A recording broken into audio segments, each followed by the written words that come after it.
Hello বন্ধুরা, আজকে আমরা এই পর্বতে জানতে চলেছি যে কলকাতার নায়িকাদের মধ্যে সবচেয়ে ধনী কে, কে বেশি পারিশ্রমিক নিয়ে থাকেন, প্রতি এপিসোডের জন্য কে কত টাকা চার্জ করে থাকেন, কার কত। নাম্বার 10-এ রয়েছেন বনি সেনগুপ্ত। তার মোট সম্পদ 12 কোটি রুপি। তিনি প্রতিটি ছবির জন্য 40 লক্ষ রুপি নেন। নাম্বার 9-এ রয়েছেন যশ দাশগুপ্ত। তার মোট সম্পদ 18 কোটি রুপি। তিনি প্রতিটি ছবির জন্য 45 লক্ষ রুপি নেন।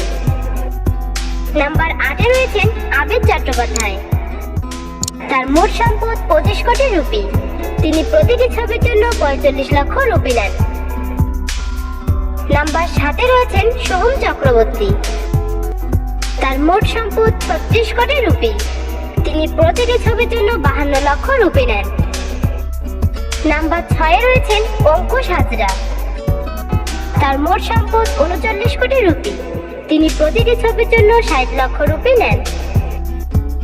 নাম্বার 5-এ রয়েছেন যিশু সেনগুপ্ত। তার মোট সম্পদ 43 কোটি রুপি। তিনি প্রতিটি ছবির জন্য 60 লক্ষ রুপি নেন। নাম্বার 4-এ রয়েছেন দেব।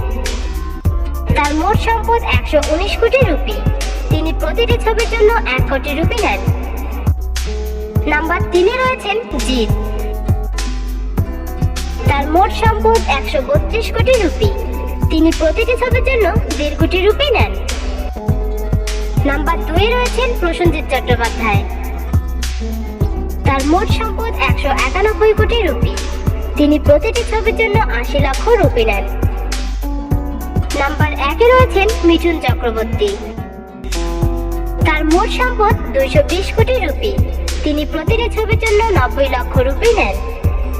আজ আমার ভিডিও এই পর্যন্তই। ভিডিও ভালো লাগে থাকলে একটা লাইক করে দিবেন, আর এই চ্যানেলে নতুন হয়ে থাকলে চ্যানেলটি সাবস্ক্রাইব করে নেবেন পরবর্তী ভিডিও দেখার লাগে।